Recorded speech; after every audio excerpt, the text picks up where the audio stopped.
हिमाचल के मुख्यमंत्री जयराम ठाकुर की अध्यक्षता में कैबिनेट की बैठक हुई, जिसमें कोरोना काल में हुए नुकसान की भरपाई के लिए बसों के किराए को 25% तक बढ़ा दिया गया। इसके साथ ही कई और महत्वपूर्ण मुद्दों पर भी चर्चा की गई।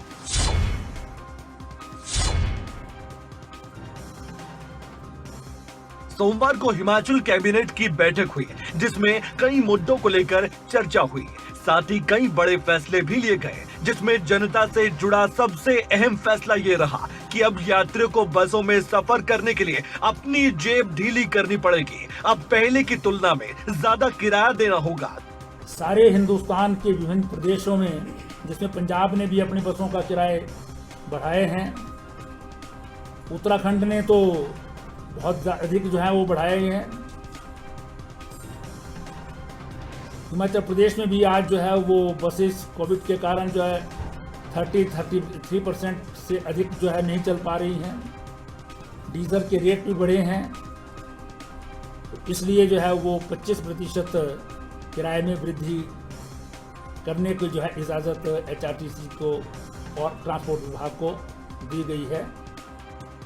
इसके साथ ही कैबिनेट में और भी बड़े फैसले लिए गए हैं। आइए उन फैसलों पर एक नजर डालते हैं। हिमाचल कैबिनेट का सबसे बड़ा फैसला रहा प्रदेश में 25% किराया बढ़ाने का। एमपी और एमएलए को अब सरकारी बसों में मुफ्त यात्रा की सुविधा भी नहीं मिल पाएगी, लेकिन पूर्व एमपी और पूर्व एमएलए के लिए सरकारी बस में मुफ्त यात्रा की सेवा लागू रहेगी। जीवीके कंपनी को 38 नई एम्बुलेंस लेने की मंजूरी भी दे दी गई। औद्योगिक घरानों के लिए ईज ऑफ बिजनेस के लिए ऑनलाइन सुविधा का फैसला भी लिया गया। अब सरकार 46 सेवाओं को ऑनलाइन सुविधा से जोड़ने वाली है। अगर परिस्थिति देश में बेहतर होती, देश की परिस्थिति अलग तरह की होती, तो शायद इस तरह की परिस्थिति नहीं।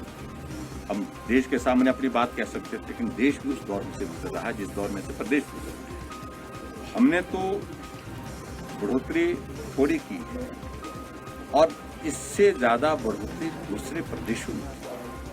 इसके साथ ही हिमाचल में कोरोना भी लगातार अपना कहर बरपा रहा है। कैबिनेट में कोरोना को लेकर भी चर्चा हुई।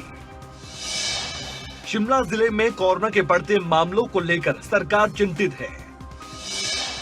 आईटीबीपी जवानों में कोरोना के मामलों को लेकर भी सरकार ने मंथन किया।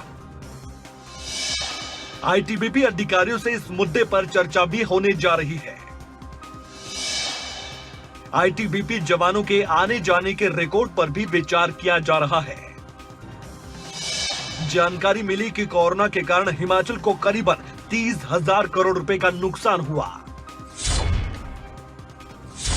कोरोना काल ने जनजीवन को अस्त व्यस्त कर दिया है। वहीं केंद्र सरकार को या राज्य सरकारें लगातार यही प्रयास कर रहे हैं कि कोरोना के बढ़ते आंकड़ों को रोका जा सके।